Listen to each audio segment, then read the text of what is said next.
other deliberate kind of love. And the marriage vows that form the basis of a wedding create the setting for it. In marriage, we enter into a covenant relationship with another person. A covenant is different to a contract. A contract, as any lawyer will know, is a legal document that outlines the rights and duties of each party and defines precisely the kind and amount of service being offered by each side. But the covenant relationship of marriage is much deeper and is based on the couple's promises to love each other. The covenant we make when we get married is a decision to give ourselves to each other in love, and is then a decision we reinforce day by day. My aim is to wake up each morning and to love this person who is lying beside me. That's Scylla, for the avoidance of any doubt. Whether she's well or ill, whether we have money or we're broke, whether things are going my way or they're not, whether I'm feeling happy or feeling grumpy with Scylla or about anything else, or whether she's feeling irritated with me. Now, admittedly, I achieve my aim a lot better on some days than others, but that's the day-to-day journey of marriage. The marriage covenant holds us together when we go through tough times, as we all do. For many couples, the first few years of their marriage can be particularly challenging. We're discovering all the things that we were blind to when we were infatuated. We're having to adjust and to change.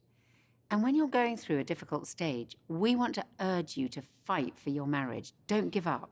If you persevere, you can come through those times much closer in your love and stronger in your marriage. An American study showed that the vast majority of couples in difficult marriages who didn't divorce ended up in good marriages.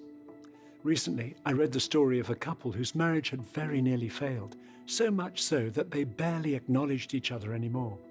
One day, the husband broke down in the shower. He realized there was nothing he could do to change his wife. He'd been trying for over 20 years, but he could make some changes himself. The next morning, he asked his wife, "How can I make your day better?" She was very surprised and quite suspicious at the sudden change. So she tested him.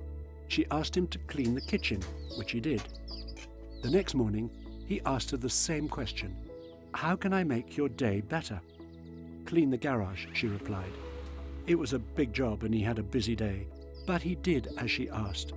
The following day, he asked her again, "How can I make your day better?" This time she told him there was nothing, but he persisted. He asked her every morning for 2 weeks. Finally, his wife broke down and said, "I should be asking you that." She apologized and said, "Can we just spend some time together?" Now, every day, the couple ask each other how they can make each other's day better, and their marriage has been totally transformed. The question, "How can I make your day better?" sums up what the marriage vows are about. Not focusing on what our partner can do for us, but on what we can do for them. The marriage vows are challenging, but the more we decide to act in a loving way, the more our feelings will follow. The powerful words of love that we speak to each other on our wedding day, the promises we make of faithfulness, forgiveness, perseverance, to love, to cherish, to stick by each other whatever circumstances we come up against, build a foundation of trust between us, and become the protective casing around our relationship. It's liberating to know that Scylla and I can disagree passionately, as we often do, and Scylla won't walk away. An argument doesn't mean the end of our marriage. The marriage vows bring deep security and provide us with a safe space within which we're able to be open and vulnerable with each other.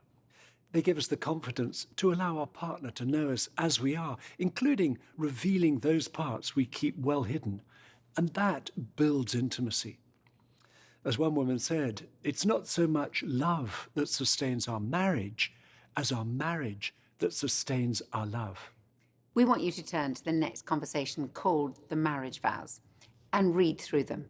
Now, don't worry, you won't be married at the end of this. You need a few other things in place, like witnesses. Then, each of you decide which word or phrase or sentence is the most important for you and try to explain your choice to your partner.